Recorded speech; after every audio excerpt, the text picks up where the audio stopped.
Yeah. What's good, Who Dat Nation and Panther Nation? Yeah, I'm saying Panther Nation because we are streaming over here on the Black Cat Panther podcast as well, because we do have the Black Cat Panther podcast as a special guest tonight. We're going to be going over the Week 2 preview matchup against the Carolina Panthers versus the New Orleans Saints. So make sure y'all stay tuned and get ready, man. Let's get into the video. You can't see us, I Saints going to the Super Bowl, talking black and gold. Cameron Jordan on the field, about to take a QB soul. Ever Kamara break a tackle, so you know he bold. Mike Thomas catching everything, so you know he cold. He talking Byron Matthew, he talking Marcus May. We in the backfield, we gon' make them pay. Them boys hitting hard, they need an X-ray. Yeah. We talking black and gold. We talking black and gold. We talking black and gold. We talking black and gold. We talking black and gold. We talking black and gold. We talking black and gold. Straight to the Super Bowl. Your time is up. Our time is now. Say Hoodie, you can't see us. Our time is now. Hoodie Jube in the building. We shining now. We shining. You can't see us. Our time is now. You heard me? Your time is up. Our time is now. You can't see us. Our time is now. Say Hoodie, Hoodie Jube in the building. We shining. Here he is, Hoodie Jube. What's good, YouTube? It's your boy Hoodie Jube, and we are back with another live podcast. And for those who don't know, y'all will know. There's no YouTube without your boy Hoodie Jube, y'all. I hope everybody's having an amazing night, because I know I am, and I'm ready to start talking some dang football with our special guest tonight, man. So we're going to be having the Black Cat Panther podcast on, and let's introduce one of the hosts, and that is my man, Q. How you doing, Q? What's going on? What's going on, man? Pleasure to be here tonight with you. Pleasure to be here. Yes, sir. It was glad to have y'all on as well, because like I said, I support y'all train over there. Y'all know football. I know some of y'all fans, whenever they start logging on in on your side, because I'm finally get to be back on here in front of them. Come on, man. What is wrong with some of y'all saying y'all don't want to pay Brian Burns, bro? This Who Dat Nation would take Brian Burns in a heartbeat. Y'all were tripping. We're going to get into all that too as well, because I heard Brian Burns had a good game 1 against the Falcons, trying to show everybody I need my dang money. But Q, man, if you don't mind, introducing some of the other hosts of the show, and we'll bring them on as well. Yes, sir. Yes, sir. First and foremost, man, my right-hand man, the GOAT himself. When it comes time to talk Panther talk, y'all don't know better than the GOAT himself. He comes into you every Tuesday and Wednesday. This is my dog, man. So welcome to the stage, y'all. The GOAT. Also, what's the deal? What's the deal? What's up, GOAT? Hey, yo. Hey, what's up, Hoodie? Hey, y'all wipe y'all feet off, man. Ring the bell. Don't bring that bullshit up in here. Let's get it tonight. What's going on? yes, sir. Yes, sir. Also, show love to my next dog, man. When it's time to get it popping off, he always in the mix. He always getting to it as he do. So, repping that Carolina blue, my dog popping off. Man, what's going on, y'all, man? What's cracking? You know what I mean? We up in here. Shout out to Hoodie Jube. Hey, let's get to it. What's up? So, anybody else coming on tonight, Q, or is it just gonna be y'all three? It's just us. I meant to send it to. Hold on, it might be one more. Yeah, is what's his name? The other one that's always on y'all show. Forgot his name. It's gonna be Panthers Germany tonight. Wiley. Okay, Wiley. Okay, gotcha. Yes, sir. But I guess welcome to everybody in the chat, man. I see a bunch of people tuning on in. So who that and go Panthers to everybody, man. And there's one thing that I told Q a while back when I went on y'all show and y'all invited me and, introducing myself. I told them, and we all basically agreed on it. There's one thing that we don't like in our division, and that's the damn Falcons and the damn Bucks. Nobody liked the Bucks when they had Tom Brady. They thought they were going to the Super Bowl every damn year with him. And then, the Falcons, that's just the rivalry team we always hated, But, I kind of like the Panthers here and there. I kind of miss McCaffrey, though, in the division. It used to be fun watching McCaffrey and AK go at it back and forth. But, I know y'all got rid of them last year. But What y'all think of? I just want to ask y'all a question. What y'all think of y'all new running back, Miles Sanders? Whoo, you want this one, go?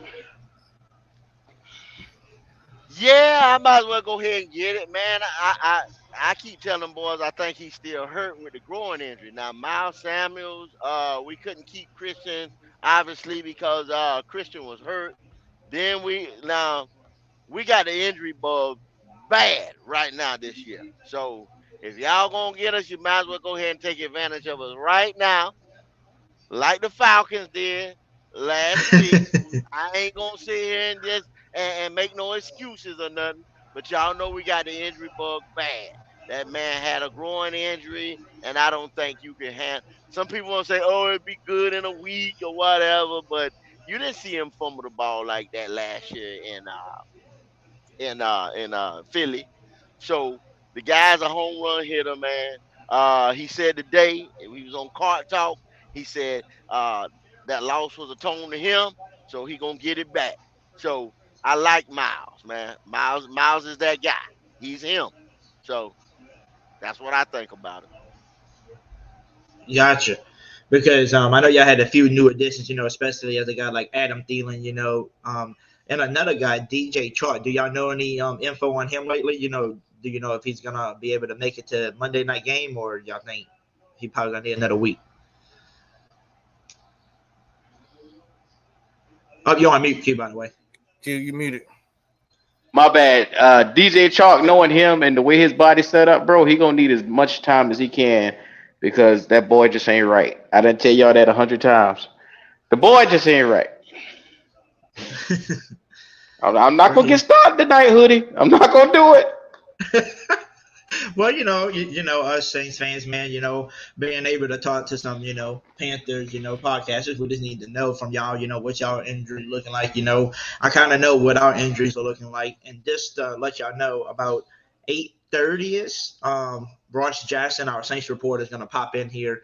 Come talk to us, give us some thoughts on the game, and give us some injuries, updates and stuff like that. So we'll be able to ask him some questions about some Saints injuries around 8:30 ish, and he'll be here till about 9, to talk with us. So, just I guess to go back to the Panthers, a lot of people was telling me about the injury that y'all just put one of y'all guards, I believe, on IR. Was it y'all starting left guard or something that went on Yeah. IR? Yeah, yeah. Okay. Brady Christian. And was he like a veteran? Like he was like some, or was he like one of the new additions? No, he's a new addition. This is his second year there. A lot of people didn't even want him to play guard. To be honest with you. And then there's some people that wanted him to play outside of his position. But either way, no matter how they feel, I think he's done a excellent job from where he's played and how long he's played with the solidified front that we had last year. And we thought it was only going to get better, but unfortunately, like Goat said, we got hit with that injury bug, and it's contagious at this moment. Hey, I understand because I don't know if y'all was watching them Who That Nations the last 2 years. Man, we've been dealing with a lot of key injuries, especially Yeah, to some key players. Especially last year too. If you think about it, Jameis Winston got hurt literally in the game one, tried to fight through injury through the first 3 weeks, and then after that, we just took him out and told him to heal and play with Andy Dalton, the rest of the year, which didn't turn out too good for us. Lattimore, got hurt mid-season and was out for 10 games. So like there's a lot of injury buds going all over the place, especially this year too. I don't know if anybody noticed all these big names going out right now yeah, with all these yeah. injuries, and it's kind of crazy. And now the NFL's going off on them. You see all the NFL players all on Twitter tagging the NFL saying, "Come on, man, put grass over here, man. We got a lot of turf injuries." So I'm hoping they will make a That's one of change. our problems. That's one of y'all That's one of our main problems. problems. Yeah, they're putting the coach on the spot. They're putting players on the spot when they're having these interviews. But at the end of the day, they don't sign off on the stadium field and conditions. It's one person and one person only, and that's David Lemon Pepper Stepper Tepper. It's up to him. He's the billionaire. He's the second richest owner. I don't understand why he doesn't make that adjustment. But hey, if he really wants this team to win, then he'll invest on grass so they can stay healthy and so we can be competitive. But a lot of these things that have happened to these guys have not been because of the turf. Is I think is I think some guys are overworking themselves. I call them gym rats. Y'all know what I mean? And then some guys are just are not working hard enough. So when they finally get out there, have to go 100%, then they pull something. So it's a ingredients. It's a couple of ingredients put together that's having a sabotage, and then some things are just freak accident. Because I know one of the injuries too that like one of a good well, it's not really one of the best, but a lot of people are complaining about it, especially in Panther Nation on Twitter. I mean, everybody's getting mad right now about the JC Horn thing, because and just to let y'all know, Who That Nation was one of the we were one of those teams that. And one of those fans too that was like, hey man, we need to jump up there in the top 10 and get JC Horns. We wanted to get a guy like that, but we couldn't. Y'all took him, and we're like, damn, we wish we could have had JC Horn. Because the receiver Joe Horn, which is his father, used to play for us, and it would be cool to have him. Well, now we're noticing him being injured, and here we go again. They said he's gonna be injured and probably be out for a couple of weeks. So, what is y'all thought on JC Horn? One of y'all good corners. Well, hey, Hoodie, I'm gonna take that for a second, man. Now, y'all was supposed to jump ahead of us and take JC, what you just alluded to. Okay, then also, there was another Panther that you guys were looking at, and we supposed to jump ahead of y'all despite y'all didn't get, and that was Terrence Marshall from LSU. Okay, ironically, both of these guys have been injury prone for us, or hurt, or just haven't been available. Now, I'm gonna tell you this right here, and I'm gonna write a letter, and I'm gonna make sure we do not jump in front of y'all for another damn player. I promise you. Y'all can have it. If y'all was supposed to get it, y'all can have it. Cause seems like that ain't working for us, bro. You understand what I'm saying? That's not working for us. If we try to big jump mistake. in front of y'all again, that'll be 3 strikes and we'll be out. So we ain't jumping in front of y'all for another player. I promise you. Yeah, I mean, you gotta realize. I mean, one team that jumped in front of us before, a while back ago. Remember, was the Chiefs because we was gonna get Patrick Mahomes, but they jumped ahead of us, and I guess it was a win-win for both because they got Mahomes in the long run, won a few Super Bowls, but we got Lattimore, one of the I say top 5 corner in the league. So it kind of worked out. So if we would have went with Mahomes and they wouldn't jumped us, we would have got Mahomes, and then somebody else would have grabbed Lattimore. So I mean, I'm glad to have Lattimore, but you also think you had too, like damn. Which we could have a Mahomes on the team, right? But Oh, I know you have I know Mahomes. that's everybody. Anybody would take a Mahomes. But speaking of quarterbacks, we're gonna go over Derek Carr and stuff as well. But I wanted to ask y'all, what was y'all thought on Bryce Young? First game last week. Damn, Hoodie. You did it already. I'm sorry. Rookie, the rookie came out. And I will refer to him. He hasn't earned his name from me yet. The rookie is what I'm going to call him. He came out and he rooked all over that field. So one, let's not panic if you're a Panther. He first of all, he gave us a sign of stability, but it's like he made rookie mistakes, bonehead plays over and over on the same exact play across the middle to Jesse Bates. And I'm sitting here looking like, bro, uh, Frank, what the hell? With more reps, this young fella would have known better than to make that same play over and over, trying to make that throw right in front of Jesse Bates of all people. You get the cat that's you put him halfway in Honolulu already. He already almost made a Pro Bowl off of one game. So it's rookie mistakes that was made. The coaching then turned around and said, okay, we're going to correct this. Instead of the first time they sent across the middle Hayden Hurst and it didn't work. So the second time they sent Terrence Marshall across, and I'm like, bro, are you kidding me, bro? This one play, scrap the entire play, bro. Scrap it. You should have leaned on this run game, which would have had your young rookie more protected and tried to make a throw across the field, across his body like that, when they were basically predicting Bryce's movements was not the smartest play. And to do it twice in a row, no, sir. If I could chime in, Yeah. because it wasn't all bad. It wasn't all bad. I did see some confidence in him. I seen him wanted to find the big play. But with that learning experience, Atlanta can say that they welcome him to the NFL, and I hope that this is just the beginning of him getting that shit out of his system, seeing how fast the game is. Now, really respecting the NFL and the players that are here, because this is the best of the best. Don't think these guys don't know what you're doing or haven't studied your tape. You're giving them 3 to 4 years of watching you. You know what I'm saying? Even though it's college, you saying they still watch some of your tendencies. So at the end of the day, it's done. It's over with. I think he's gonna come back and do a lot better. Um, he's already in Honolulu. He's already there. He's in a kayak. He's out of here. But those who've lost faith in Bryce, I think it's too early to sit here and say, "Oh, he's a bust. He's this." Man, it's his first NFL game experience, y'all. Okay, playing in a treacherous somebody's backyard. You understand? So it's hard to go get a win somewhere that we haven't gotten a win in 6 years. So Mm. let's put some stats on that. You know what I mean? That's stats in fact. We haven't won in the Mercedes Benz. So we can't expect this one man with these broken down players to go do it all by himself. He just has to be more smarter with the ball. Yo, you wanna chime in on that or? I think they said it all though, Hootie. Shoot, man.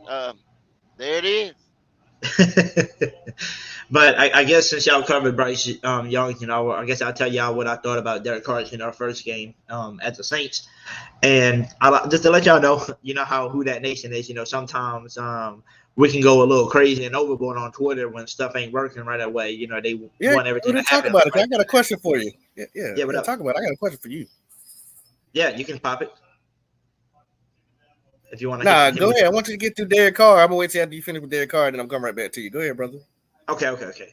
Yeah, so with the Derek Carr situation, like I said, a lot of our Saints fan was going off on them, probably before halftime, wondering why this ain't clicking on Derek Carr ain't that, and then in the second half, they started loosening up on him. It was like, okay, cool.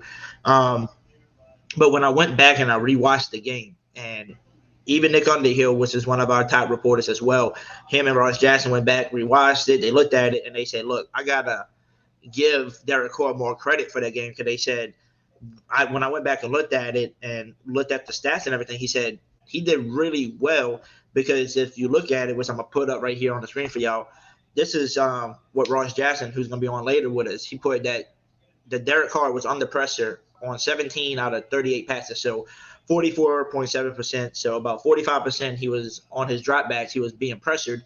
And they said how he performed under pressure. Well, he completed 8 out of 13 passes, so he completed about 61% for 169 yards. 6 first downs, one batted pass, 0 drops. So he had a 105.4 passer rating under pressure, which is really good because when you think about it, and you listen to a guy that used to play against him on the Chargers named Joey Bosa, in that interview that he got asked a while back, and he was like, yeah, the way to beat Derek Carr is to put pressure on him. You put pressure on him, he's going to throw picks all day to you, and he actually got pressured almost half of his snaps on dropbacks, and he did really well and succeeded. So, I think he did well. And if y'all really want to eat this weekend, just tell Brian Burns to line up on the left side against Trevor Penning because he allowed 4 sacks from that side that's easily letting people through. And then in the second half, we finally made adjustment to add help to that left side, to help him from getting sacked and pressure so much. With helped us push the ball down the field a little bit more, got into the end zone finally, with Rasheed Shaheed. So I think Derek Carr did pretty good. It's like we said, it's his first game as well, so he's still getting his chemistry together. The O line still got a long ways to go, but so far I am impressed with Derek Carr so far. So But yeah, you're hit me with your impressed with question. him. Yeah, so far. You was impressed. Oh, okay. That's some good praise. But other than you, I've heard a lot of Saints calling for Jameis Winston. I know you heard it too. Yeah, How I do you seen it feel on. about I seen that? it on Twitter. I Was it seen it too on Twitter. early? Too early, definitely too early. But I love Jameis too, though. Remember, I don't know if anybody remember watching my stuff from last year. I was a Jameis, lover, man. I still support Jameis. I wish he could still been the starting quarterback, but we gave up. They went with Derek Carr, and he's still here as our backup. So I think Jameis would have did good as well. But I did tell people a lot of this. I said for the way Derek Carr performed under pressure, I don't know if Jameis would have did the same, because when Jameis is under pressure, he definitely just be kind of chugging it and just going with what he sees and kind of goes with what he thinks. And I think he kind of would have messed up in that game. But we do have Saints fans that said, oh, he would have did just as good as Derek Carr. But I don't know about that one. I mean, that's just my opinion, though. Hoodie Jube, they in your ass in the chat. They on your ass for that one. I want to break down. I want to break down Derek Carr a little bit more. Got around Hoodie. They got Derek rated at 15. That's middle of the road. I mean, middle of the road, a mid quarterback. Where are you going with a mid quarterback? We're definitely gonna go to that playoffs, and we might even make it to the Super Bowl. We got to eat. Here we go with that shit right there. Go. All right. He's always been a mid quarter. Goat, but he's always been a mid quarterback. That's the thing. I mean, Hoodie know that. Hoodie's not gonna sit up here and lie. Goddamn Super Bowl now. And the gloves are off. Here we go. Hoodie know he's somewhere in the 15 to 18 range as a quarterback. That's my man say. My man say 69.7% accurate. 69% accurate on that comment. Oh, bro. For the whole game, was he 69.7% for the whole game? I bet you he didn't hit 70%. No, I bet you he didn't hit 69% for the whole game. I bet you did. For the whole game, he was one INT. You were good to get out of there with 33. Here we go. It was what? 23 for 33, and I think 305 yards. So what was his percentage? What was his passing rating? What was he at? His QB rating for the game? Let me tell you real quick. I gotta look it up on ESPN though. Hold on. But to me, I think he did. Very few. To me, I think very few that hit 60%. Just saying, there's very few that hit 60%. I think his passing rating was 60%, but I don't think his QBR was 60%. That's what I'm saying. What was the QBR? I'm looking at it right now for you. All right, so his QBR was 62.6, and he had a 96 rating. Okay. So he did what he had to do. Yeah. That's enough. Good enough to win you a game. But enough to win the game. Like I said, his power ranking is still just like Pop said, anywhere from 15 to 18. That's mid, Hoodie. But that's mid now. That's who he is though. Like nobody's gonna take away from. Bro, he has one thing we all do. We do respect Derek Carr because Derek Carr has a lot of accolades, a lot of yards. He's thrown for a lot of touchdowns. Quite a few interceptions, but he can get the job done. But it just shocked me, like I said, like you said on Twitter, how they were calling for Jameis Winston so early off the very first game and on a win. It's just kind of weird. Yeah. So and I think a lot of people was calling for Jameis like at halftime, just because we're down 9-6, But like I told people, you still got to get your chemistry together with Carr. You still got to get that O-line toughened up because that O-line did not do good for him the whole game, basically. So everybody's hoping that we do better this game, find a way to protect them a little bit more. Because if not, you might be calling Jameis halfway through the season because Derek Carr might be hurt if he keeps getting hit, and keep getting pressure. That's something that you don't want. 2 words for you, Brian Burns, and he coming off that edge. So I hope you understand, Trevor Penning, Pete, I don't give a damn if it's Texas Pete. You better find who you can to hold up on that opposite side. Because Brian Burns going to be in your ass if you don't get it together. I hope you know that. Well, see, Q, you already throw the Saints on the grill. Let's slow cook them a little bit. Hold on. Slow cook them? All right, Bubba. I'll sit back. Our running back fucked up. And he called it out and said, hey, trust me, we gonna come in with pure confidence and I'm going to make it up to y'all. We going to see. I think he's a top-tier running back. But how do you feel about your running back? My running backs, last game we didn't do good. We ran, I think we averaged 2.5 rushing yards. But I will say, and I will give it, 2.5 yards per carry. But I do want to say something about that, though. We did go up against the number 1 rushing defense from last year in the Tennessee Titans, who has a great running defense. And they usually can hold people to about 70, 80 rushing yards easily because Jeffrey Simmons, Tate up the middle, they really great. Then he added Key on the end. He was the one that put most of the sacks and pressure on Penning, side. So like I said, if you just line up Brian Burns on that side, we might as well devil teams, add a tight end for help, add a fullback, do whatever we got to do to help Trevor Penning out because his side is the weak side, and that's the blind side too. That's the side you really need to protect Carr because that's his blind side. So I think our run game though, I think we can get better this week, hopefully. Like I said, we don't have AK because he is suspended for the first 3 games, so we'll get him back for week 4 though. So right now we're gonna be working with probably just Jamal Williams. Don't know about Kendrick Miller yet. He did return back to practice today, was limited. So they said they don't know what he's gonna be like. So if it's not him, you're probably gonna see a lot of this Jamal Williams. You might see a little bit of the Taysom Hill packets like we did. We used him maybe like 7 times. I wish Taysom Hill would come out there and run that ball. You want him to come run out there? He would. I want him to come out there and run. Please let him come out there and run. I can put him at. Hey, have you?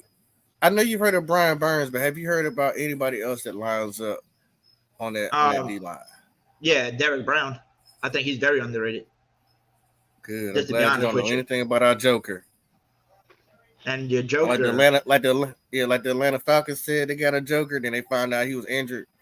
But we got a true Joker though. Yes, sir. So what's his name? Who's the Joker on that team? We call him Big Oos. Y'all can call him Luvu. Okay. Yeah, we call him Big Oos. Y'all can call him Luvu though. Oh, you're not familiar with him, huh? No. Is he like a rookie or is he a veteran that came over? Oh, okay. So let me remind you of 15 tackles, 1 sack, a forced fumble, a defensive touchdown, and it was all against the Saints last year. I don't know if you remember that game where your boy Back got thrown out, Mr. Winston, and maybe you don't remember that game where Frankie Louvu took it over. You don't remember that? I think he went down for that's the fastest defensive touchdown ever in NFL. No, you don't remember him? Number 49? Number 49. No, I don't. Yeah. Boy, I tell you, the man, what he got to do? Score 2 defensive touchdowns for you to remember? Yeah, no respect. No respect. None. No. They don't give. If they ain't got a B in their name, they don't respect them. Yeah. Now,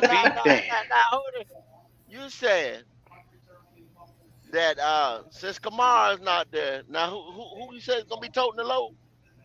Jamal Williams. Jamal Williams, the league's leading touchdown getter. Him and Keandre Miller, because he got a hamstring issue, but he might be back in. The boy from TCU, Keandre Miller. Yeah. Well, I know Jamal Williams came from the Lions for them. Yeah. Mm-hmm. He ain't the same one though. He ain't the same. Promise. He a little different. That's all I'm gonna say. He a little different. He's a little different this year. Mm-hmm. Last year he was at the Lions, and I mean, yeah, he tore it up.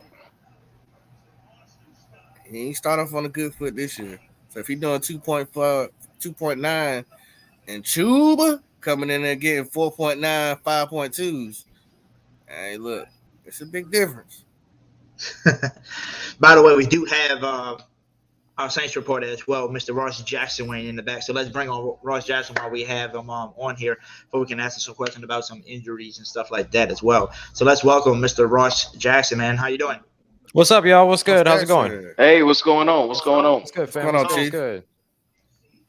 So, Mr. Ross Jackson, man, I wanted to ask you this up front. Kendrick Miller back at practice. Does it look like maybe he's got a chance to make it Monday, or you think he's still going to need time? We got 4 days before we even get to Monday, man. Let's see how he progresses over the course of it. He was limited with that hamstring injury. We'll see if he ends up being able to continue to progress throughout. But I think that if he's available, like if you see him go limited on Friday and then full on Saturday, or even limited Thursday or Friday and Saturday, there's a chance that he gets out there on Monday. I know they would love to have him out there.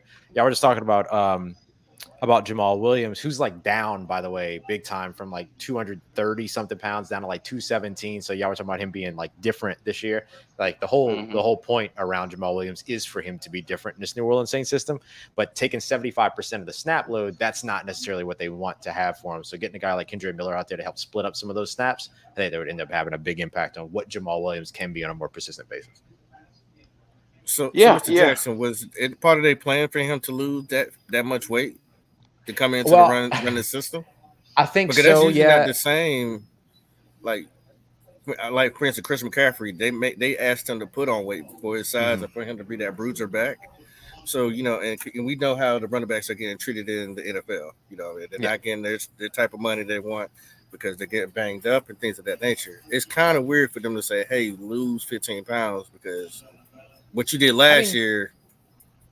How do you reproduce the same type of numbers being 15 to 20 pounds lighter? yeah, I don't think they brought him in to reproduce the same numbers though. I think that would be short-sighted of them to do because it's an entirely different system. He's being asked to do entirely different things. They're asking him to do more of what he did in Green Bay than what he did in Detroit. Like the goal for Jamal Williams wasn't to bring him here to New Orleans and have him score 17 rushing touchdowns. The goal was to bring him here into New Orleans to be a change of pace back and or really to kind of be a guy that they could kind of rely on down in and down out, but then have Alvin Kamara go back to being the change of pace style. So Jamal Williams down 12 pounds or 13 pounds, whatever it was, for him to be able to run between the tackles, that doesn't diminish, right? Like his talent is still there to be able to do that. They used to rely on him in the clutch, which you saw. I mean, he fumbled, but he was able to recover it in order to be able to seal that game against the Tennessee Titans, all that kind of stuff. So I think that, yes, it was a combination of two things. First of all, the first piece of it is that, yeah, they wanted him to be able to contribute in a bunch of different ways, including getting back to being a receiving back, like when he was the change of pace guy with Aaron Jones back with Green Bay. And the other part of it is it's hot in New Orleans, right? And so you're practicing in the heat and everything, and like you're losing weight like constantly. These players are, and so I think that some of that was that he took some of that weight off and then kept some of that weight off, which I don't think was a bad choice. But I don't think that New Orleans brought him here to be the touchdown leader in 2023 like he was in 2022. They brought him here because of what he can contribute on the football field and how that complements Alvin Kamara. Well, you got to also think about it from this perspective. He's leaving a top offensive line over there in Detroit and coming over here to you guys. And what you said last week, they kind of struggled with the protection out there. So, I mean, his numbers is definitely going to be affected by this because I'm looking at him. Can he really hold it up until Alvin Kamara come back? Because he's not that type of guy, like you say, to be running between the tackles. Now you asking him to be a scat back. This is going to be interesting to see. No, that's not what I said. What I'm saying is that he is still being asked to run between the tackles, and him being 13 pounds down from his playing weight from last year doesn't impede him from being impactful between the tackles. He'll still be asked to do that, as well as run an outside zone here and there and be a pass catcher. They're asking to be a more multiplicitous back as opposed to being like a one-dimensional back that's only going to be out there in short yardage situations and things like that, which doesn't mean that he won't be asked to be out there in short yardage situations. They just want to ask more of him. So that's why they got him down to your usual standard running back rate across the NFL as opposed to the heavier back weight across the NFL, if that makes sense. Mm-hmm. Okay. That's all. That's what it is. So they're going to run him in the dirt is what I took from that.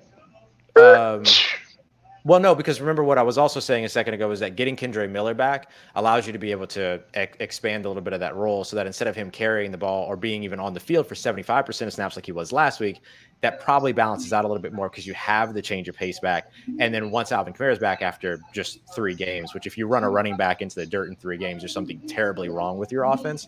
It's not just that running back at all. Like if somehow 3 games outdoes your running back, then that probably wasn't a very durable running back to begin with. And so what I'm looking at instead is that instead of him playing 75% of snaps, going back to Hoodie's question around how does Kendre Miller impact, he ends up taking, instead of 75% of the snaps, he takes maybe 60% of the snaps, while a guy like Kendre Miller, Kirk Merritt, and some of the other guys that maybe they elevate on a game day roster with standard game day elevations, all these other things, ends up getting probably around like 40% of snaps. Then once Alvin Kamara comes back, then you're getting a little bit more of like a 40% from Jamal Williams, 40% from Alvin Kamara, and then 20% from a guy like Kendre Miller and others. And so I think that's really what you're looking for. So I don't know, maybe like that's running a quarterback or running a running back into the dirt in like arena football, but it's probably not in the NFL. Asking a guy to take somewhere between 40 to 60 snaps is usually a pretty light workload, as opposed to guys like Nick Chubb and Christian McCaffrey and all these other guys that push 80, 85, 90% of their snaps. And the TC running back, he's dealing with a hamstring injury. Yeah, He's saying and he so. also came into the NFL with an MCL injury, so a lot of little nicks and bruises and things like that to continue to monitor to him once he does get back out on the field. Got you. Okay. All right. Yeah. Hey, look, this is some different philosophies that I'm not sure I've heard before. But hey, if they make it work, make it work. I mean, he's gonna have to run between that line and see what he got. I mean, 15 pounds is 15 pounds. Especially when you're Yeah, gonna I be think carrying most of the load. I think Your Hoodie backup got some not there. background music. Yeah, there. I think it went off. Especially when you're the guy that comes in behind you is dealing with some injuries, and the main guy, Kamara, not be able to come into 2 games from now. He's got to work. He got a workload, really let out for him to pound it and get those first downs, those gritty, 1 or 2 yards. So it's going to be interesting to watch. Yeah. 217 pounds is 16 pounds heavier than like Chuba Hubbard, everything like that. So like and it's 5 pounds heavier than like a Miles Sanders, right? So you can see the comparison between like a Miles Sanders and a Chuba Hubbard and how effective that 1-2 punch can be for a Carolina Panthers offense. That's kind of what you're also looking at in maybe a little bit more of an expanded pass catching role, but it's kind of the same thing that you're looking at for New Orleans. Like you're probably not going to run Chuba Hubbard between the tackles 80% of snaps, right? You want to be able to change it up. You don't want Miles Sanders to be doing that either. So you kind of want to be a situation where you're kind of changing that up. I think that's what you're looking for, how New Orleans wants to utilize their backfield. Did you watch the Carolina Panthers game versus Atlanta Falcons? Yeah, a couple times. What did you think about Chuba? I would like more Chuba in their offense. Like if I'm if I'm a Panthers fan and I'm looking at them, or if I'm a Panthers analyst, I think Miles Sanders took more snaps. I can't remember exactly what the snap share was. I'm sorry, but I know that Miles Sanders took more snaps, got more carries than Chuba Hubbard. I'd like to see that get a little bit closer. Chuba Hubbard was one of my favorite players in his draft class. I think he's an incredibly talented back, but I do think that he's a little bit more of a tone setter, while Miles Sanders, even though he's heavier on paper and all these other things, I think he's a little bit more of that change of pace. And so I think establishing a tempo with Chuba Hubbard and then breaking those tendencies with Miles Sanders could go a really, really long way for a Carolina Panthers offense. And it kind of measures up to what Frank Reich has done in the past with some of his running backs. And so I wouldn't be surprised to see that. But that's my thought on it. Like if I'm the Carolina Panthers, I want more Chuba and then mix in more Miles Sanders. And Ross, you and Julian did a good job yesterday. Well, I think that show aired today or yesterday. One of them, because I know it came out late that night. But y'all did a real good job, man, with the between the two teams yesterday. Thank you, man. That was a real good show that y'all did yesterday on that Appreciate Locked On that. Network. Y'all are doing real good with the Locked On Network, man. Keep it up. Thank you, man. I appreciate that. I appreciate that a lot. Thank you so much. Yeah, Julian's my dude, man. I think he's so good, and he's one of those guys that like I jump on a microphone with him, and he just makes me better every step of the way. So like he made me better in that show. I hope I challenged him, made him better in that show. That was a lot of fun. Yeah, it was very insightful to match up for the Monday night game. Thank you, man. I appreciate that. So Ross, what else can I be helpful with, guys? Yeah, go ahead. Yeah, so I got some questions because I got the Carolina Panthers. I got some podcasters over here. I love it. You joined in right at the right time too. They trying to pick on your boy. You trying to pick on our Saints, man. So I gotta have a little bit of backup with me. But I know they just messing at the end of the day. And sometimes they can be serious as well. Because when they were trying to pick on Derek Carr, right? They were trying to pick on him because you remember probably like halfway through the game, you had people saying, "Oh, we need to put Jameis Winston in, or we need Jameis Winston." You had a lot of people. No, I did not know that. You didn't see that? Yeah. People. No. I seen some people on Twitter. They're like, "Man, Jameis could have did the same thing, man. Jameis had a better opener as a debut for the Saints than Derek Carr did." All kind of stuff was going crazy.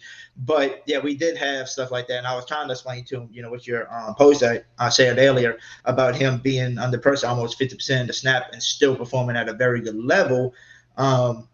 What was your thoughts on Derek Carr, and do you think, if the O-line can improve, especially Trevor Penning on that left side for his blind side, if that improves, I feel like his numbers are going to get even bigger and better. I was shocked he even got 305 yards in that game, being under pressure that much. Yeah. I mean, look, let me say this first. Like, I'm happy to talk about Derek Carr and evaluate his performance, but nothing that I say about Derek Carr it should be directly correlated to anything having to do with Jameis Winston, right? One of them is a starter, one of them is not. You focus on the guys that are on the field. Jameis is a fantastic backup for them to have, somebody that knows the system, somebody that can be that quarterback off the field, somebody that can champion these guys, all other stuff. You love that, but that's the roles are different, the responsibilities are different. So when I talk about Derek Carr here, the last thing that I want is like, well, Jameis, blah, blah. It doesn't matter, right? Like Derek Carr is the starter. Derek Carr is who I'm talking about.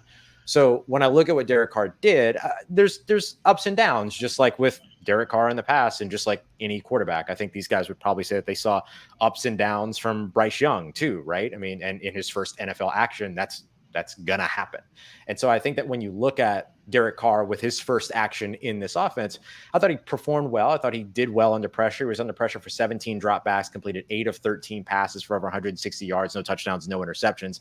The interception that he did throw was one where he actually had time, and it was during that 2-minute drive toward the end where he told us after the game, he was like, it was a dumb decision. I got too happy. I got too confident. I was making all the throws, and then I tried to force one in there, and it was stupid, is the way that he said it to us in the post-game presser after the game. And stuff. So there's just a lot of accountability when it comes to Derek. So I think that that's great too. But look, I think that the thing that separates the New Orleans Saints offense from where they are now versus what they were trying to get past is what they can do pre-snap now. Like they have a much better mechanism pre-snap to be able to identify what's going on, ID, and then make adjustments. They can call 2 plays in the huddle again, and then have him go out there, give a kill call, make that kill call so that they go to that second play, whatever it might be. You actually saw that once or twice during this game. So I think that and where the Saints have had a lot of trouble against Carolina, because let's not get it twisted, they've had a lot of trouble against Carolina over the course of the past couple of years, especially when they go to Mint Street.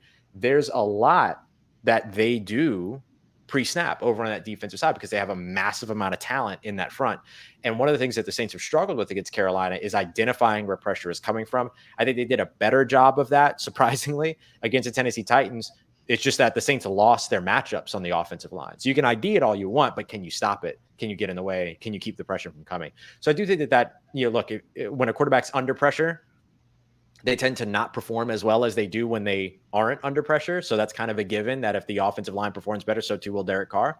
But the fact of the matter is that no matter what the offensive line does, Derek Carr has to be able to perform. And I think you saw an example of that last week. A little bit rougher in the first half as opposed to the second half. The Saints were sacked 4 times. I think it was 10 hits. I can't remember how many hits on the quarterback it was, 8 or 10 hits on the quarterback. And then they also had 3 or 4 tackles for a loss, if I recall correctly, that Titans defense. But most of those and all of the sacks in particular happened in the first half, not in the second half. So you saw the adjustments necessary. They're going to have to make adjustments again. They've got Brian Burns. They've got Frankie Louvu. They've got Derek Brown. They have a lot of really talented defensive pieces on that Carolina Panthers defensive line. So expect them to probably struggle early on in the game, the offensive line, but then can you adjust? Can you get better? Can you improve? And then can you solidify over the course of the game? That's going to be the difference for New Orleans. Oh, and a run game, right? Like not averaging 2.6 yards per carry will probably help. Yeah, definitely. And I think the one thing that's going to help us, succeed, especially against, a good pass rush, is kind of go back to the offense that we used to do when we had Drew, right? When we had people getting pressure on them quick, just get the ball out quick. And that's one thing that, I think that the Saints do have a little bit of advantage over right now over the Panthers. It's because they're DB, especially with J.C. Horn going out again and not being there. They short another corner. So with the receivers that we have and a guy like Chris Olave, you got our speedster, Rasheed Shaheed, who can break the defense down the field if you need him to. And then you get in Michael Thomas back. He's healthy still. A guy like Jawan Johnson, that you still have as a tight end that they got to watch out for. So I think we can easily get the ball out into the people's hands quickly, especially, I know Panthers might say it, slant boy, because Michael Thomas burns slants all day, they say. But don't forget, he did open the game up with like a 25-yard go route, not no damn slant. So I just want to call that out too, by the way. But I think that was when Julian gave me grief on that one too during the crossover episode. Yeah, and I was like, he opened the game with a 25-yard go route. Get off my porch. No, I hear you. Yeah, so I think the Saints do have a good opportunity to try to get away from all the pressure, coming up front. Just get the ball out quickly like Drew used to do, and then once you figure out the way to stop the pressure from coming so much, try to adjust to that. Then you can start opening up your playbook a little bit more, going deep down the field like we were, against the Titans. When in the second half, we finally started figuring everything out, how to give Derek Carr more time. And once we gave him more time, we started doing more bigger plays, down the field. And I think we can do that because, like I said, I think our receivers are really talented, and I think our receiving core can easily beat out their DB room, especially with no J.C. Horn now. But I would like to hear from y'all, from the Panthers, what y'all think of that? What you think of y'all DB room? Yes, sir. Yes, sir. Look, we was letting y'all have y'all family reunion over here. It's one thing. Look, you guys had 69 yards on the ground, rushing, and I keep hearing about this Russian attack that's going to come through, slice us up. My man just told me about what he projected his team to go, especially on the ground. 69 yards against this defense that you guys got. How do you think you're going to fare, Mr. Ross? They have to do better. If they don't, they'll lose. I mean, it's that simple, right? Like, they have to be better than that, and they have to be a team that's able to develop a run game. They weren't able to do that against Tennessee Titans front, and I think a lot of that comes down to I think what you're hearing a lot is, oh, well, the Tennessee run defense is really good. They were number one in the NFL last year. All that's true, but you can't rest your laurels on that and say, oh, well, Tennessee's front was really good. Carolina's front is slightly less good, therefore they'll run for more yards. That's not the way that the NFL works, right? Like, you have to be able to scheme up a run game. You have to be able to create a run game. And so, yeah, no, you're right. Like, the Saints have to be better on the ground. And if they're not better on the ground, they might lose. And that it comes down to it. Because, look, I mentioned Brian Burns. I mentioned Frankie Louvu. I mentioned Derek Brown. If you give them the opportunity to be able to just pin their ears back and go after the quarterback, then that's their dream come true. Don't play into that. You have to be able to develop that run game. How do I think they're going to perform? No idea. But what I do know is that if they do better than they did against it, well, let me rephrase that actually. They have to do better on the run game, on their offense against the Carolina Panthers than they did against the Tennessee Titans if they want any chance of winning this game and not dropping a third straight at Bank of America Stadium. It's a must for them to develop a run game. So Right. Go ahead, Pop. My bad, kid. I know that you watch both quarterbacks for your team and Bryce Young, and y'all have a top tier secondary. I will give y'all the respect. I believe in y'all secondary, and that's because Black Cat Panther Podcast, we are scholars of the game, especially people that's in our division. We give respect to whoever is actually deserving of it. If you was Bryce Young, what would you tell him he should watch out for going against your secondary? I think the big thing is that, so the Saints play sides, right, as opposed to shadowing and everything like that. So you know where Marshawn Lattimore is, you know where Paulson Adebo is, you know where Alontae Taylor is. The biggest thing is going to be understanding the disguise of the safeties, right? Like what they're showing you pre-snap versus how they roll out post-snap. And I know it sounds really basic, but it's a big thing. Not safety again. Yeah. So that ends up being a big piece of what it is that they do. And so I think that when you look at, if you're Bryce Young, first thing that they have to do is all the stuff that Hoodie was just talking about in terms of getting a quick passing game for Derek Carr. They need to make sure that they have something like that for Bryce Young too, if nothing else but early, to help him build some confidence within those first 15 scripted plays, right? Like, let him build that confidence. The receivers were not great for him last week. Start to build the rapport between him and the wide receivers in particular, all of that. The next piece is going to be diagnosing what's happening pre-snap. So he has to understand where pressure is coming from, and he has to understand exactly how those safeties are going to roll, whether they're in their big nickel, which would also be called like a Buffalo set, whether they're in that two safety set, or whether they're in that single high set. Who's staying, who's going, who's coming, who's leaving. Like, those are all the things that he's got to be able to diagnose. And then after the snap, he's got to be able to see it all play out. So it really comes down to the vision and understanding the disguise. If he can start to figure out exactly what the disguise is going to look like against this defense, then things will slow down for him a little bit more. He'll be able to find those open pockets, all those other pieces.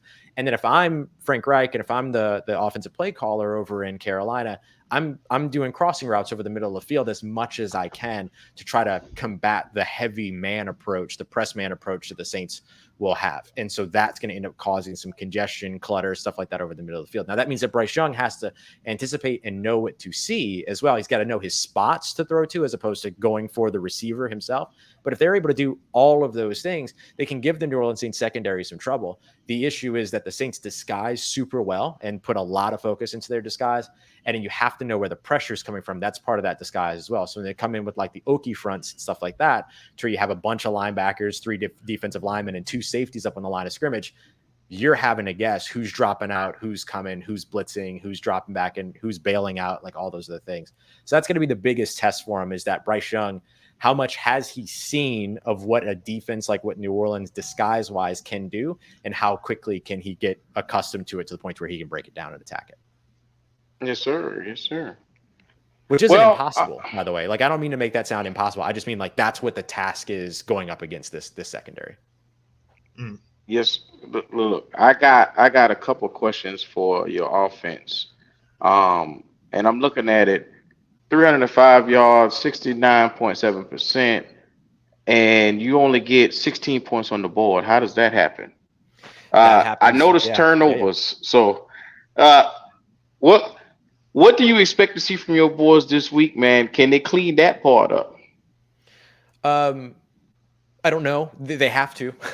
Again, like I'm not here to tell you what they can and can't do, but what I can tell you is what they need to do and what they would like to do.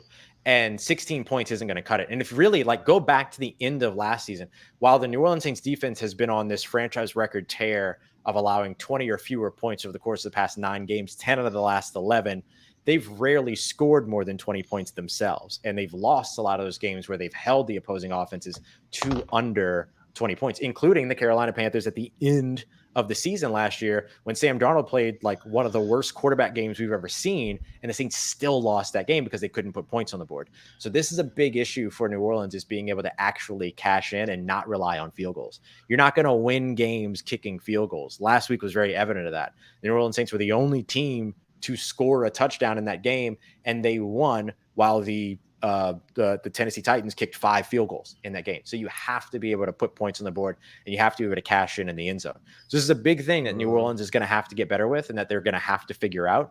Some of it is self-inflicted wounds, backing themselves up, kind of a 1 step forward, 2 steps back kind of a situation for them a couple of times last week. Other pieces of it come down to, inability to be able to turn red zone possessions into scores. Although I think that some people would argue that one of the ones that they didn't get should have been because of the touchdown that might have been to Rashid Shaheed over on the left sideline and things like that, or the right sideline, whatever it's called, what it is, you have to be able to win regardless of what it's called. And so I think that becomes the next thing. Can you cash in the red zone, which the Saints didn't use a lot of Taysom Hill. They didn't use a lot of Jimmy Graham last week. Will that change this week to help them out in the red zone? Didn't really target Michael Thomas in the red zone. Will they do that this week, which will help them in the red zone? Things like that. So they have the weapons and the pieces to be able to do it. They just have to be more selective about how they attack in the red zone to be able to cash in on those drives. Well, bro, I'm looking at y'all box score, and I see 3 interceptions. But once again, I go back to it. I only see 16 points. Not capitalizing off of interceptions and takeaways. And then your quarterback come out and throw an interception just as fast as you get the ball back. Are you worried or concerned coming out here against our defense? Because I get it, we don't have one of the most tenacious defenses, but you got to be worried a little bit, being that you get 3 takeaways and you don't get hardly any points off of them. So it's not my job to worry. It's the team's job to worry, right? That's not I got you. But when it comes down to the team and what it is that they need to do, yeah, they have to be better. I mean, like that's basically the idea of what I'm saying here. Like I'm not here to tell you that the New Orleans Saints are a team that are going to come in and like steamroll the Carolina Panthers. By all intents and purposes, they should. But will they? I don't know. Like they have to be better. They have to develop. They have to develop a run game. They have to be able to come in and actually score points off the turnovers. They need to not turn the ball over themselves, which, look, they opened the game with a turnover. Like, damn the interception. Like, they opened the game with a fumble on the kick return that immediately put the Titans in the red zone, basically. And the defense held from that, right? And that's one of those things that I think, like, you look at this New Orleans Saints defense, that can make all the difference when it comes to it. But I mean, are you going to be worried about a team? No, probably not. And the Carolina Panthers on the other side shouldn't be worried about the New Orleans Saints either. They should be focused on what it is that they need to execute. And I think that that's where the New Orleans Saints are the team with the veteran quarterback and the more experienced defense and all these other things, and leaders in the defense like Cam Jordan and Tyrann Mathieu and Demario Davis and Marshawn Lattimore and so on and so forth. Like, those are the guys that help you be able to understand, hey, these are things that we need to execute regardless of who's lining up across from them. Their focus has to be on their own improvement. And so I don't think anybody's worried about anybody. And if anybody is, then they're losing the game. The fact of the matter is that they have to come in and be better than they were last week. That should be the Carolina Panthers' goal as well. Well, Ross, So, like you Hoodie, just said, go that's ahead, that's go great. ahead. That's great to say, but I mean, it comes down to this. Like you just said, turnovers killed us last week. Everybody know that. But this is the thing right here. If you can't, I just told Hoodie, your quarterback power ranking is 15 to 18, and he didn't get it done in the red zone. And we know this is a quarterback-driven league. The quarterback can't get it done in the red zone. That's the problem. And the turnovers. If we can't be worried, we were going to be worried a little bit because we lost that one in Atlanta. Then going into we home, we got another divisional game. But if our quarterback cleans it up, he's a rookie. But Derek Carr is a turnover machine in some points, and he can't get it done in the red zone. So us being a younger team like that, and we can make y'all make mistakes and capitalize, like Q was saying, you turn it over 3 times, you get the ball 3 times, and you don't come up with 16 points. I mean, that evens the playing field, even with a veteran quarterback. But he can't get it done in the red zone. Yeah, I suppose if all of those ifs do happen, then that would be true. But that's not really like the evaluation, right? The evaluation isn't if this happens, and also if this goes their way, and also if this goes their way, and also if this goes their way. It's how do you manage adversity, right? It's not about, yeah, like you're absolutely right. If the Saints can't cash in the red zone, if they turn the ball over, if Bryce Young, I think the phrase you said was cleans it all up, which is like it's a lot of things, right? Because he's a rookie quarterback and all that. If the young team does, yeah, you're right. If all of those ifs happen, then 100% Carolina Panthers win 40-0. But that's not football, right? Like football isn't if this happens and if this happens and if this happens and if this happens, then this happens. Football is when this happens, how do you respond? This happens, however this happens, therefore this happens, right? It's a series of events and it's a series of moments. And so if you're looking at the team that took advantage of its moments in the last time that they played, right, in terms of the Saints against the Titans, the Carolina Panthers against the Atlanta Falcons, the Saints did a better job owning their moments than the Carolina Panthers did. So again, if that happens again this week, then sure, the Saints win, but it's not that simple, right? So the thing that what you're trying to really get to the crux of here is, what do you do if you're the New Orleans Saints? And if you're the New Orleans Saints, you're not looking at it and going, well, we struggle in the red zone, so I guess we'll just punt on the 30. That's not the way that football works, right? Like you still have to. It's definitely gonna come down to who prepared the better within the time off. Other than nominating Lattimore, Hoodie, and Ross, who would you say is going to be the MVP for the New Orleans Saints game? That's gonna be hard. Hey, because there's so many different people. Life is. You know because saying so many people can go off at any moment. Like Lattimore, then that means you got a lot of choices. Cool. Because he went off last week. Debo got a pick for us. Marcus May got a pick. DeMario though last week had 10 total tackles. Had a quarterback presser. Might have had a half a sack too. But like DeMario, I think was maybe it was out of him and Lattimore last week that I would say MVP because Lattimore did. No. I'm talking about for this. I know early prediction for this game. I'm sorry when you go against the Panthers. My bad. And no, you're good. And are you specifically talking about the defense, or did you just pull Lattimore out for? It doesn't matter. I just pull Lattimore out because that's like the easiest the way to go. I mean, he's top tier. Like the crazy thing is, like if JC Horn would have stayed healthy, man. That's a if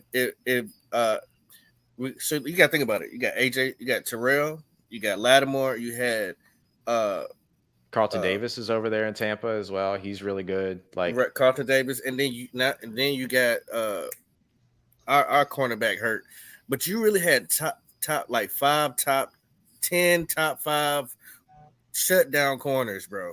So that's why I try to eliminate that. JC Horn is not in that no more. Sorry, that's just how I feel. I'm just being honest. But that stinks too. I figured I would take out the easy one and see who else y'all would elevate to that. Yeah, I think personally, if the Saints win this game, then I don't know. I feel like this is just kind of. So I was gonna say Derek Carr, right? Like Derek Carr would be the reason, or would be the way. That's fine. Go with Derek yeah, Carr. is that too easy? Okay, yeah, because I think like if the Saints win this game, it's because Derek Carr has the game that you need him to have, and there's a lot of things that go with that: the offensive line, the run game, pass catching, all that other stuff. Don't get me wrong, but I think that like this is a game that has the ability to go the way of the quarterback for both of these teams, and so I would elevate those quarterbacks into that conversation personally. I like that. I mean, Ross, one thing you got to understand is that we wanted Derek Carr here. You know, That's right. This not a podcast that doesn't know what's going on. You know, we're in tune. We wanted Derek Carr. We didn't want another Sam Darnold. We wanted him as a we bridge. didn't want PJ. I think what I was thinking, y'all gave him the 4 years. I think Carolina wanted to only offer him 2 or 3, and I think it was more of the years than the money situation. So we wanted him here as a bridge, but it didn't work out. Yeah, and I'm sorry, I'm not making assumptions that anybody's disrespecting Derek Carr or doesn't want Derek Carr or anything like that. I just didn't know if like choosing the quarterback was too much of a cop out. You know what I mean? Like that. Nah, that's not cheesy, bro. That's cool because I mean he's a leader. He's a leader, bro. I mean, no matter how much shit talk people may say, he's a leader. I mean, you can't take it away from him. Hey, I can't give y'all a dark horse MVP if he performs at a high level this game, and that is the rookie defensive tackle Brian Bresee, because last game he had about 20. Was it 20 or 25 snaps? I think it was, and he put a lot of good pressure. Had a half a sack. Had a good amount of quarterback pressure. I think he had 4 quarterback hits or 2 quarterback hits, whatever it was. So he's angry, bro. I was gonna say y'all in Carolina, y'all probably got a real opportunity to see him quite a bit. Yeah. Well, we he's got angry, a lot of Clemson and we got to match that. He's from Clemson, so we saw him a lot. Yeah, he's angry. He plays with a lot of intensity. We just got to match it. You know what I mean? I think that ends up scout him before he came out. Yeah, I think that ends up being like a key battle in this game. Are the if we're looking at Saints defense versus Carolina offense, is the defensive interior versus the offensive interior. Look, when you have a rookie quarterback, you want to get pressure right in his face, right? You want to get pressure right up the middle. And so that's going to be, I think, a big time, forgive the phrase, but like battleground, if you will, as an area to really try to upset whatever Carolina is trying to do timing wise and move Bryce Young off of his spot, all those other things. Hey, I guess we can hit y'all with one of the same questions that y'all, hit us with, right, Ross? So let's hit them with one back real quick. So I know they asked us earlier. Your show, bro. Should the Saints be scared? Right? should Derek Carr and them be scared, and should we be scared of the Panthers? Especially with Brian Burns, Derek Brown, Luby, like they were saying. Yeah, we all should be scared of those type of guys, especially a guy named Brian Burns, because this man's hungry for a paycheck and he's trying to prove everybody wrong and say, "Hey, man, he ain't getting no check." I don't know why the Panthers don't want to pay him. I already went on accusing him and talked to him about it too. I said, man, the Saints will pay this dude in a heartbeat. I mean, Saints fan would take him because we need another edge to go alongside Cam Jordan. I would love to have Brian Burns. Well, Hoodie. If I were to be real with you, if you sign him, that's your intent to win right now. And we're not quite sure if the intent is to win in Carolina right now. So let's just be a whole 100. Mm-hmm. Let's be 100 with it. From what I'm getting from them right now, after they claimed the deal was Bosa was the hold up before. After Bosa signed, the pressure came on Carolina. Okay, let's get it done before the first game. I looked at this thing and I said, if they don't get this thing done by the first game, the price goes up for Brian Burns. So it's not smart for them to keep holding out. The longer they do, the more his number goes up. So then I look and I said, maybe though. Think about it. Maybe. Your first game, you come out and you dominate. If he get 15 sacks plus, if he get 15 plus sacks, if he had 12 and a half last year. I know. Barring injury, if he goes out there and gets hurt, he's done. Come on, bro. Come on. This Brian Burns we're talking about. Barring injury, if he comes out and 3-4 stand up this shit, bro. Let's be real. He gets sacks. I don't know if you don't know him. Maybe you have seen him. You bringing up Q? Yeah, I think like all that's true. Like, yeah, like he has an opportunity, and I like what Goat was saying, that he's betting on himself, and I think that's the way to look at it. His price doesn't just automatically go up. Like he's got to produce in order for that price to go up. He's got to be able to stay healthy. Well, of course, that's what I was saying. That's what I was saying. You know, of course, if he supplies you 15 plus sacks, you got to look out. You're going to be talking almost close north to Bosa numbers. And the Panthers are sitting back looking at it saying, oh, okay, let's sit back and look at this season. If we start off slow, do we keep him for the full season? I mean, if we go 0-5 or something like that, or if we drop a couple of games, do you seriously think they're going to throw money his way? Nah, they're going to say, let's head into the future. They have any pressure to do it either. Yeah, well, you know what, Ross? I think one thing look at the situation we sit in. Yeah, if you go back and just bet on numbers, I mean, every year he's improved. So he got 12 last year. Who's to say he can't get 15 this year? If it was me, who's to say? Smart money, I bet on him. Yeah, I think it's worth betting on him, but I would bet on him before he produces that, as opposed to sitting back on it. Exactly. But the other thing of it too is that, like, what I'm talking about in terms of in season is that the more that he comes, I mean, he already came out and said, look, I'm not gonna miss any games, right? And so him coming out and saying, oh, I'm not missing any games, that's all his leverage that he had in terms of negotiating power in season for the rest of this year. That now is done. So now it's got to come down to, he has to prove to them that he's worth a certain amount of money by the end of the season, everything like that. And if I'm Carolina, I'm riding that train for as long as I can, and then I'll address that when I go there, because I have the rookie quarterback, right? So I can be a little bit more selective afterwards. The Bosa contract at the beginning of 2023 looks one way. It looks an entirely different way at 2024, 2025, when the gambling money kicks in, when the TV deal money kicks in, all of this stuff. Yeah, if I'm Carolina, I'm like, you want the truth, playing all the games, and I'm going to wait, and then I will address this in 2024. I'm happy to do that. You want the truth, Ross? Aside from what I just spit, sure. I got it. That's your truth. I'm gonna give you Panther truth now. I'm gonna give you Panther truth. If they don't come out, look, the moment that he decided to come out and play, that was a wrap. He's already executing his 5th-year option, so he has to come out and play with the Panthers. He's putting on his best tape forward for anybody else who could be his best suitor going forward for another team. So, I mean, this is what this is. This is him putting on good tape for somebody else. That's just me being real with you. That could be a way, but I'm just saying, if I'm Carolina, I'm not letting that happen. But look. One thing, Q, check this out. Ross is agreeing with this. Ross sees that this is a supply and demand. You don't let that type of talent walk out the door. So Ross is not disagreeing with what we're saying. He's just saying it doesn't make sense to the fact that they're here at this point, and neither do we agree with it. Like, why are you here at this point? This should have been something that was locked up before we even came into training camp.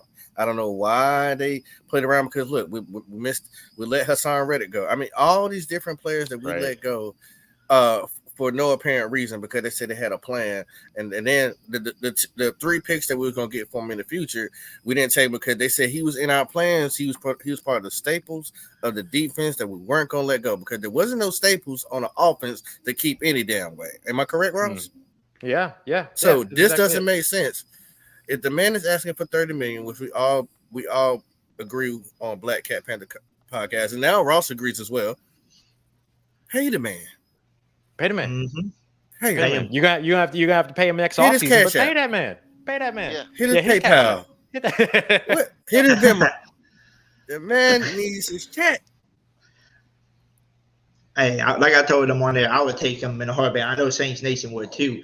But Bryce, let's hit him with the question now, because they asked us, about Derek Carr being, being a turnover machine sometimes, 1 interception. Should we be worried about that? Now let's flip the question to them.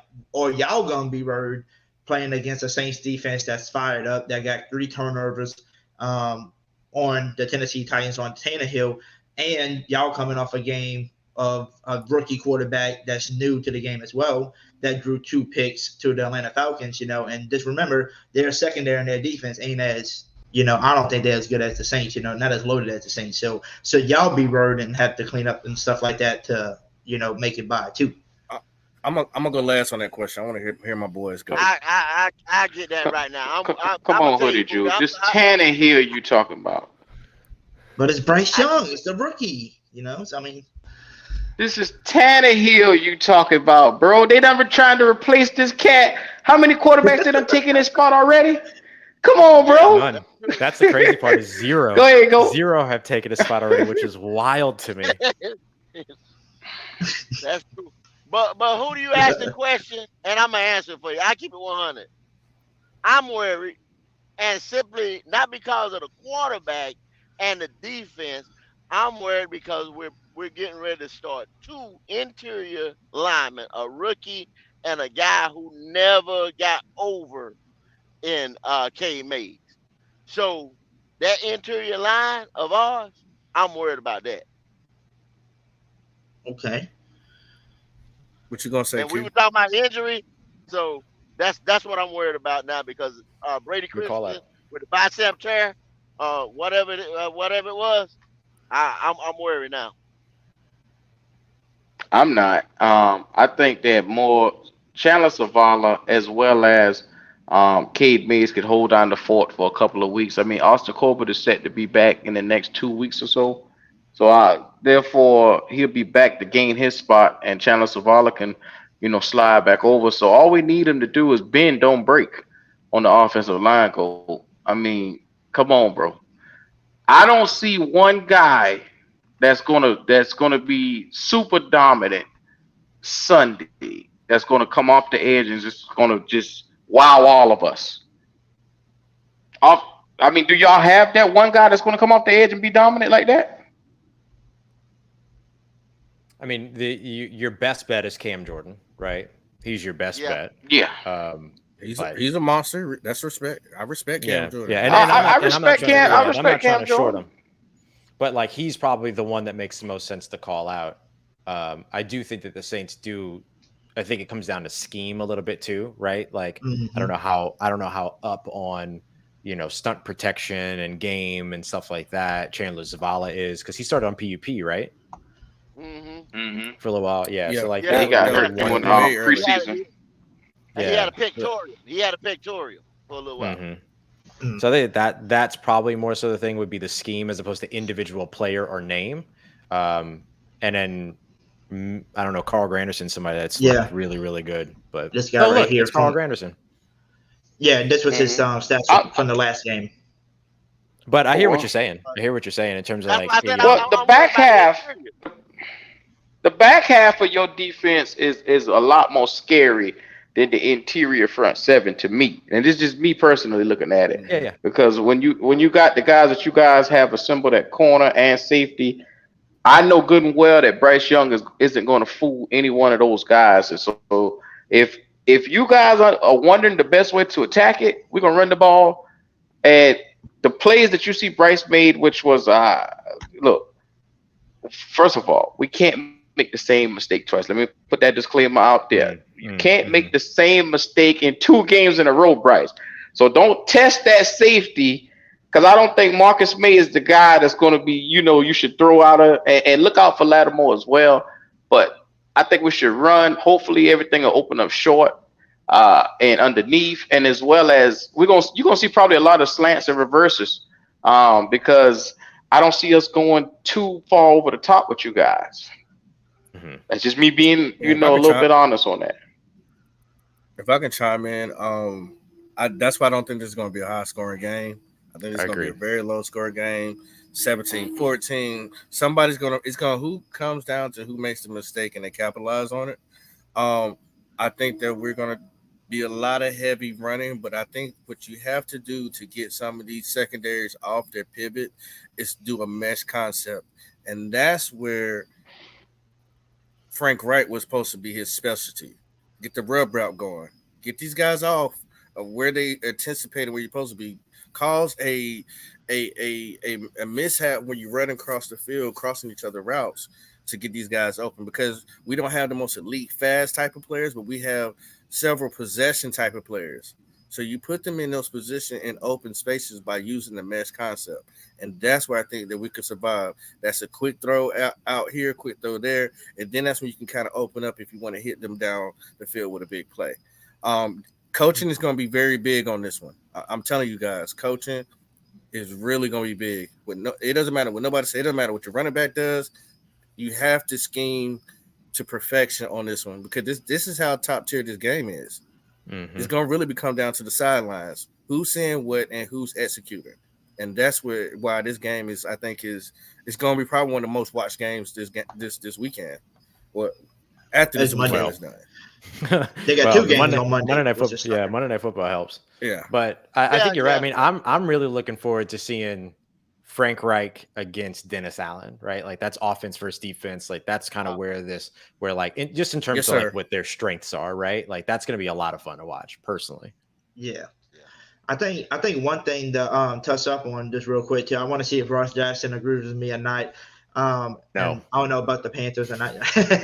But the thing that I wanted to ask Ross Jackson too, I told everybody this on my podcast before the Titan game even started. I said, depending on how our defensive line, remember this all new, not all of it, but most of it's new. You got Bryce, Saunders, Shepard, you got Capacino coming back. So you have, newer people, no more Davenport. So you got Granderson back out there again. So your defensive line looks different. And I told everybody, we have to somehow, the only way to beat these Titans is to hold a guy like Derrick Henry, who is probably going to be one of the most powerful, hard-hitting running back that you're going to have to stop from getting 100 yards. And I said, if we can hold him to 100 yards and the other people just a few yards, I think we can maybe be okay. Well, this New Orleans Saints defense set that tone for themselves because we held Derrick Henry, one of the best running backs in the league, to 65 yards, and the whole team combined, I think they got 104 yards. That's pretty impressive to hold a guy like that. So I think if our front seven, you want to call it, can hold up against the run game again, just like that, and hold, Miles Sanders and Hubbard to about, 40, 50 yards apiece too, I think the Saints got a pretty good chance because then that would make it just like what Tannehill did. You got to let Tannehill beat you. So it would be like Bryce Young would have to beat us then, as long as we stop that run game.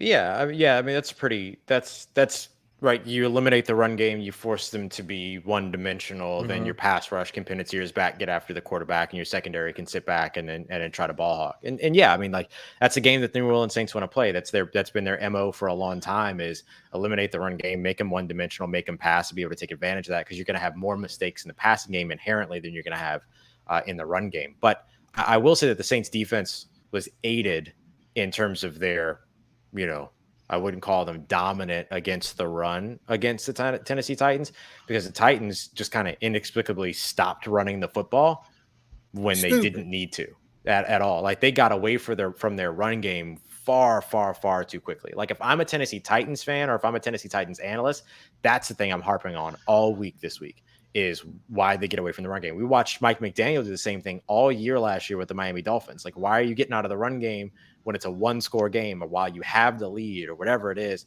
We talked about that with the Saints last year. They did that a couple of times and things like that. Like that game against the Tampa Bay Buccaneers that they blew the lead in Tampa. They got away from the run game when they were protecting a lead and everything like that. And so Carolina can't aid the Saints defense in the way that Tennessee's offense did. Now, there's a big difference between how effective an offense can be running with Derrick Henry and how effective an offense can be running with not Derrick Henry, right? No matter what that other running back is, no matter what that team is. And so Carolina, the biggest fault Carolina can make is aiding them in getting away from the run game. But yes, ultimately you're right. We did it last week. That's true. Yeah, that's true. Because like they were still in that for a while. And so I think that, that's got to be the big thing. And so, yes, the Saints have to eliminate or neutralize the run game as best as they can. And if they do those things that you mentioned, Hoodie, then yeah, they're going to be in a better position to win the game. But that would mean that the Saints run defense takes a big step forward this week, which would be a welcome sight for anybody who's a Saints fan and for the New Orleans Saints themselves. But you want to be careful about sort of, what the expectation is over the if of it all, right? The expectation should be that the Saints will have to perform better against the run in order to force Carolina to abandon the run. Yeah. And then I wanted to ask the Panthers, so any of y'all got any other questions for Mr. Ross Jackson, whatever? Because I just realized, because I was going to go live a little bit longer because the guy behind me, his internet wasn't working, but he went live a few minutes ago and I just realized it. So I was going to cut it up and end the show shortly. See how respectful my man Hoodie is? He's like, somebody else going Look at live. you. Let me Look at let you, me Jube. give my audience to somebody else. You know what I'm saying? That's dope. That's awesome. So that means everybody in the chat, when we wrap up, y'all have to go over to the stream then. You have to. You have You to. have no choice. So, and then you got any questions for Mr. Ross Jackson for this game Monday? Mr. Ross Jackson. No, sir. No, Ross, sir. just keep pounding. Got him. That's it. That's all I can. Got that's all him. I can give. Keep pounding, brother. Yeah, it is. I'm sure we'll see you appreciate y'all. again. We'll see you again. Please, it was a pleasure. Oh yeah, real pleasure, guys. I appreciate y'all so much. Thank you Well, for the friendly banter and the great questions. Like I love being able to come through and be able to help out. Before we head out of here, Mr. Ross Jackson, if you don't mind, I mean, everybody in the Who That Nation should know, but Panther Nation might not know where to follow you at, on your channel as well. I don't think Panther Nation wants to know where to follow me, man. I cover the Saints. They don't want to. No, I'm just kidding. The thing that I love about Carolina fans is that like they want to know how the other teams in division are doing. Like they do. They're right. awesome. Yeah. They're okay. Gotta all know right, your calm odds. down. Dang.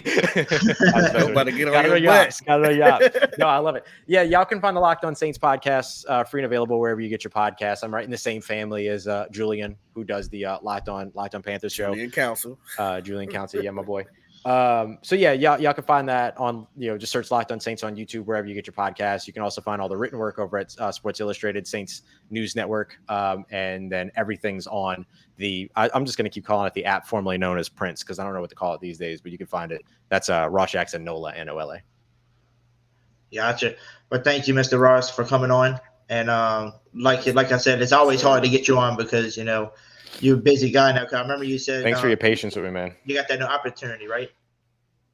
But Say the new again? job. Yeah, You got the new Oh job yeah, running no, up, that I've been doing WWL for like a year and a half. Okay. I thought you had like a new opportunity or something like that. No. But I Y'all make appreciate sure you, y'all man. run Ross Jackson up, Yeah. man. Make sure y'all run him up, man. Let him know that, hey, even though he's a Saints fan, support him, though, all right? I appreciate y'all. Who that to you, Ross? Back at you, bro. Appreciate y'all. Appreciate you. All right, So, so Q All right. and Goat, and popping if y'all want any say any last words or whatever, and tell this Who That Nation, man, where they can find y'all at as well. Like I said, we all might be in the same division. We all might come here and talk shit and ask a bunch of questions about our teams. But at the end of the day, it's football, and that's one thing I love talking about. And it doesn't matter what team you support. It's always fun to talk football with anybody. So respect to y'all. Yes, sir. Yes, sir. That's Black Cat Panther Podcast right here on YouTube. Also on our second platform is PSF, Black Cat Panther Talk. You can find us on either one, Pro Sports Fans app, or on YouTube. That's Black Cat Panther Podcast, man. Come on over, like, subscribe, show us that love. We like to call it wiping your feet off on the mat. So like the video and show us that love. And ring that bell. Ring that bell. Subscribe over there. We also have other sister channels as well. Mud Inc. Outlaw TV. If any of y'all like ATVs, motorcycles, any kind of car racing, Mud Inc. Outlaw TV. We got Station 88. That's a lot of NCAA over there. Panthers Germany. We got a German podcast, y'all. Go on over there to Black Cat, man. We got it for you. Yes, sir. As well as J Issue Show. So yeah, show us love. Show them the love. And for any Panthers fans that are watching, man, this is, Hoodie Jube. I do Saints podcast, but like I said, it's fun collabing with everybody in the division, especially when we play each other. So we definitely gonna try to, catch up again, maybe come on your show next time, and we'll collab again, and we'll do it after the game, just to kind of do a recap over everything and how we think, our teams perform against each other and stuff like that. So if y'all want to find me on YouTube, just come search for the Jube, hit the sub button, come support the channel as well. Because I already know me and the Black Cat Panther podcast is definitely not done talking to each other. Because, like I said, it's just mutual respect, especially in the divisions. And we all can say one thing: screw the Bucks and screw the Falcons. So no doubt. So who that everybody and her, they're saying keep pounding. And we'll catch y'all later after Monday Night Football. We'll do a recap on everything. So catch y'all later, man. Peace. All right.